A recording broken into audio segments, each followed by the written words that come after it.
Bonsoir, bonsoir. Alors, les repas de la collation dîner. Donc, le repas du soir peut faire toute la différence entre une nuit agitée et un sommeil vraiment réparateur. Pourquoi la collation dîner est-elle essentielle et pourquoi ensemble? Parce que ton estomac léger, c'est la clé d'un bon sommeil. Parce que sa structure favorise la digestion et la régénération cellulaire nocturne.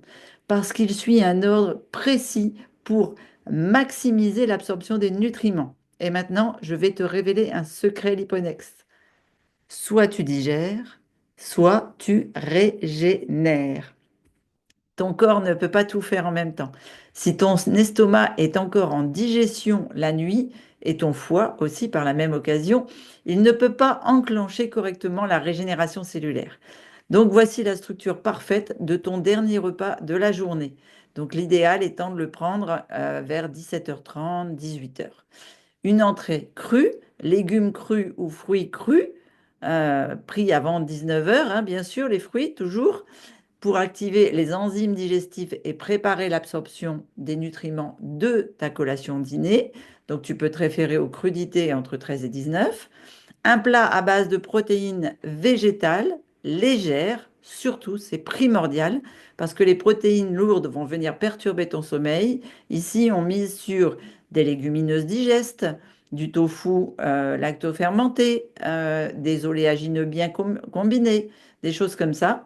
Une touche sucrée en fin de repas, c'est primordial, pas juste pour le plaisir, pour optimiser l'absorption du tryptophane, le précurseur de la mélatonine. Et là, c'est encore plus fort que le midi. Donc, tu l'as mis en route avec ton dessert du midi.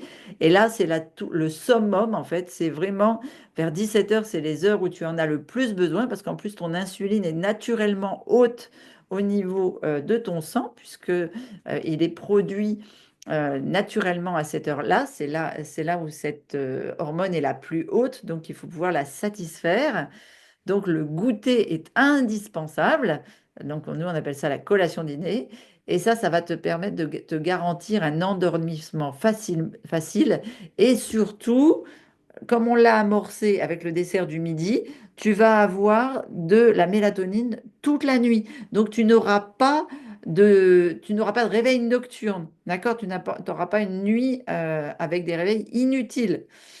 Avec les bons aliments. De toute façon, si tu te réveilles entre 2, 3 heures, 4 heures du matin, alors que tu n'as pas fini de dormir, c'est simplement parce que c'est ton foie qui n'arrive pas à se régénérer, à se reposer, parce qu'il est encore encombré, il est encore en digestion.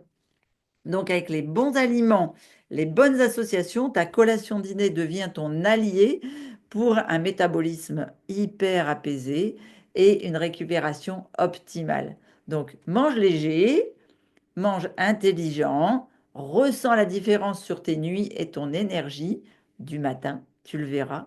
Après cette nuit où tu auras fini de dormir, tu te réveilleras même avant le réveil, eh bien, je te laisse le temps de jouer avec les plats de la collation dîner et je te retrouve sur la vidéo des sucrés.